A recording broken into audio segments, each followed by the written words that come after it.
Hello, hello.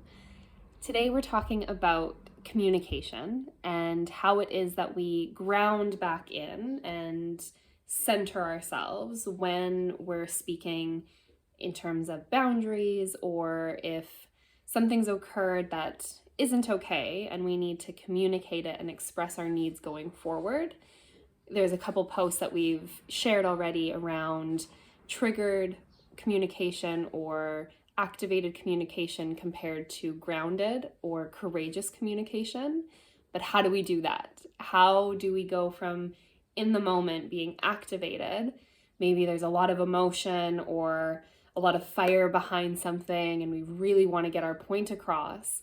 But how do we actually ground back in so that we can make sure that what we're communicating is actually what's best for us and actually what it is that we want to bring across? So what I think about is the power of the pause.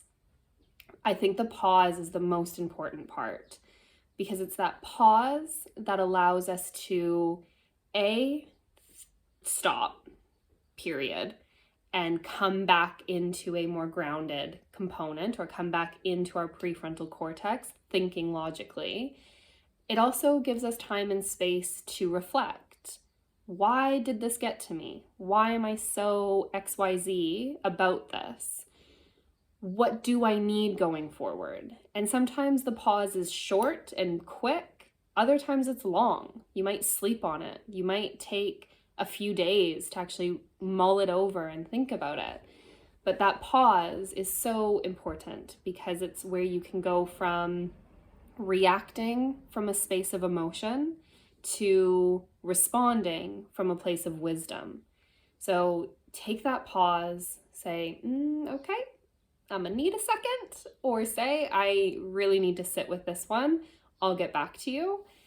And then take that time to really sit with it, think it through, journal about it, whatever it is that you need. It might be something that's instantaneous and you can ground in, come back to your breath, and have the conversation in the moment.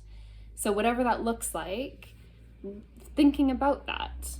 And then when you come back into the conversation, it's really coming from an I space. I feel XYZ.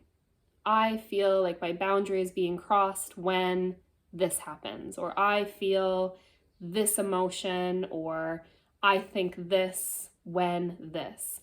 Structure the thing that you're trying to say so that you're talking about your needs, you're talking about what's occurring for you personally. We're not here to shame and blame, you did this to me. No, we're taking ownership and saying, this is what I'm feeling, or this is what I'm noticing when this thing happens. And here's what I need going forward. Here's what I need to navigate this differently, or here's how I need my needs to be met. And that's a really important aspect because if we're speaking from emotion or reaction, quite often we haven't really thought through the thing that we need going forward. So it might just be like, you need to stop doing this. Okay, but what's in that? What's tangible about that? How does that person, what can they do with that? There's nowhere to go from there. But when we can have that rational, real, deep conversation and say, look, here's why this isn't okay. Here's what comes up for me. Here's what occurs. And here's what I need going forward. And if that person says, I can't do that, great.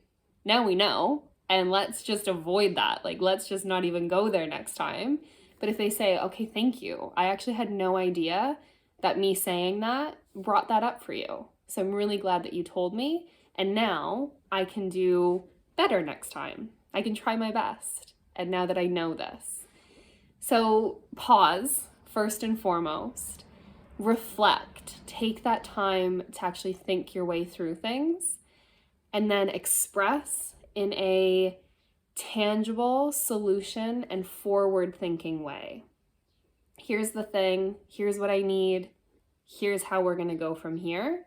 And be open to the other side of the conversation. Let that person receive what you're saying. And it's not that you have to hear their validation of why they did what they did or hear their justification for it. You don't have to agree or hear that, but let them have the process of actually hearing you. Let them go through the same pause, reflect, that process on their end as well.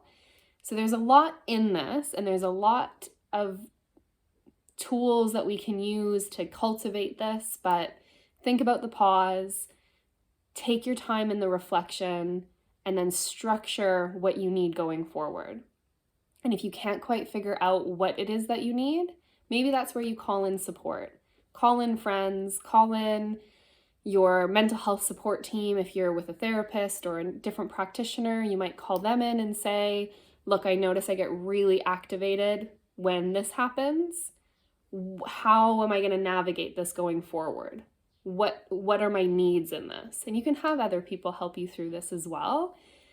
So good luck, and let me know how it goes. Let me know what your tools are for courageous communication. There's a concept called nonviolent communication. You might want to check that out as well. There's a lot of really cool tips and tools within that.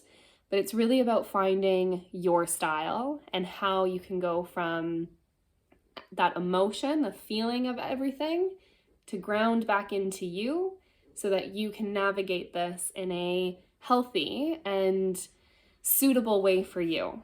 So happy communicating, everyone.